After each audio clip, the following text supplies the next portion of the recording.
Bonjour Vincent Thomeray, vous êtes le directeur de Yamaha Motor France et vous nous accueillez sur le stand Yamaha à Milan pour nous présenter de belles nouveautés, des nouveautés importantes pour Yamaha, mais également des nouveaux concepts qui seront inclus également dans les concessions, des concepts qui résument finalement les motivations d'achat des clients, une nouvelle manière de commercialiser les produits peut-être.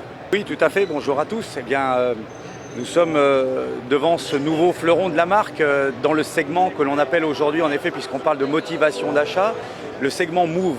En effet, chez Yamaha, on considère aujourd'hui qu'il y a trois motivations qui peuvent pousser quelqu'un à acheter un deux roues, que ça soit donc ce qu'on appelle le segment Move, le besoin de se mouvoir, ce côté commuting, ce besoin, j'ai besoin d'un deux roues. Et aujourd'hui, eh bien, le fleuron de ce besoin, c'est le T-Max que nous lançons à Milan. Ce nouveau T-Max qui va être décliné aujourd'hui non pas en une, en deux, mais carrément en trois versions. Nous avons devant nous le tout haut de gamme, donc ce que l'on appelle le T-Max DX, et il existera le T-Max en version standard et le T-Max en version SX.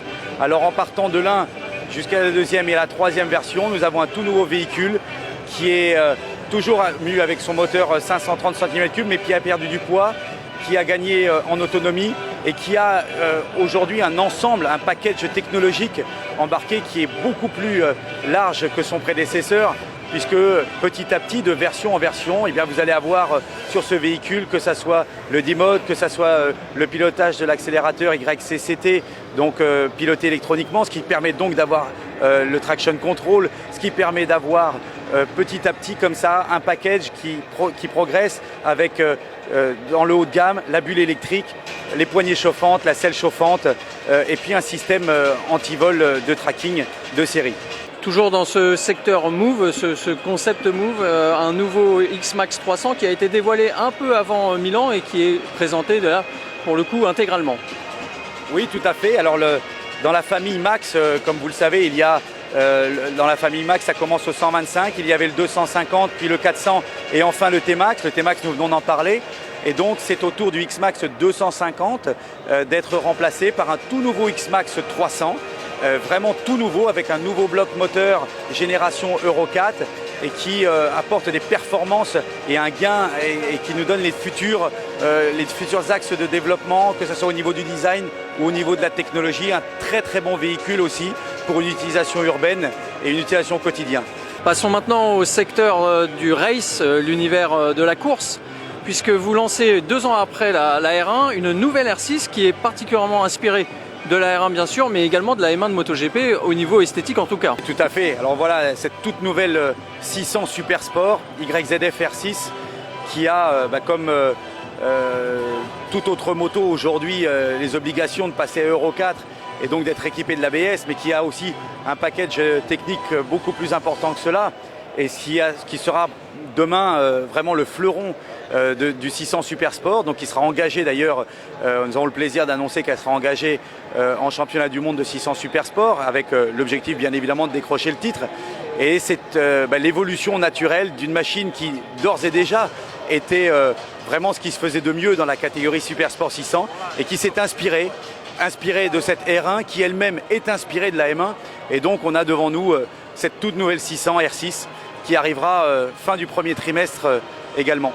Bonne nouvelle d'ailleurs pour les bleus de Yamaha, mais les bleus français également, puisque l'an prochain, le programme Super Sport 600, donc officiel de Yamaha, engage Lucas Maya sur la R6 officielle. Oui, tout à fait. C'est un grand plaisir pour nous, Français, d'avoir ce pilote très talentueux. Lucas, on s'en souvient, lorsqu'il était en championnat de France, la dernière année sur la R6, si mes souvenirs sont bons, ça doit être 12 courses, 12 positions et 12 victoires. C'est le pilote qui est capable l'année dernière de prendre la pige comme ça pour venir de temps en temps remplacer un pilote au pied levé sur la 1000 en catégorie stock et qui est capable de gagner. Et aujourd'hui, c'est la consécration puisque Lucas aura la chance avec un autre pilote italien, Caru Casulo. Ils seront tous les deux sur cette nouvelle R6. Il y aura une deuxième équipe, on va considérer une équipe B avec 2 autres pilotes également. Mais dans cette équipe A, ce sera donc Lucas et cet Italien qui auront charge, et nous en sommes très heureux et très confiants, d'aller prouver toutes les capacités de cette nouvelle machine. Autre machine découverte sur le stand de Yamaha à l'EICMA, une T7 qui est à mi-chemin, on va dire, entre l'univers du race et du fil, puisque ça préfigure d'un nouveau modèle qui pourra apparaître prochainement dans le catalogue Yamaha, non? Oui, c'est un concept, toute nouvelle T7, donc T que l'on pourrait aller chercher dans l'histoire Yamaha pour Ténéré par exemple.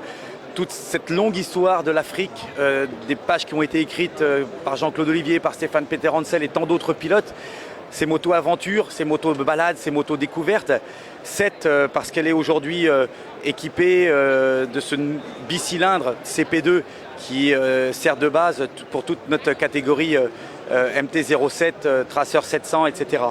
Donc en effet un concept qui peut puiser ses origines dans la course, dans le segment race, mais qui peut aussi se retrouver un peu dans le fil, car ce sont des machines que l'on prend parce que l'on aime faire de la moto.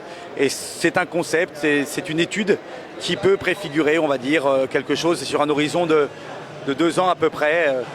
Probablement une machine très appréciée aussi pour faire de l'aventure.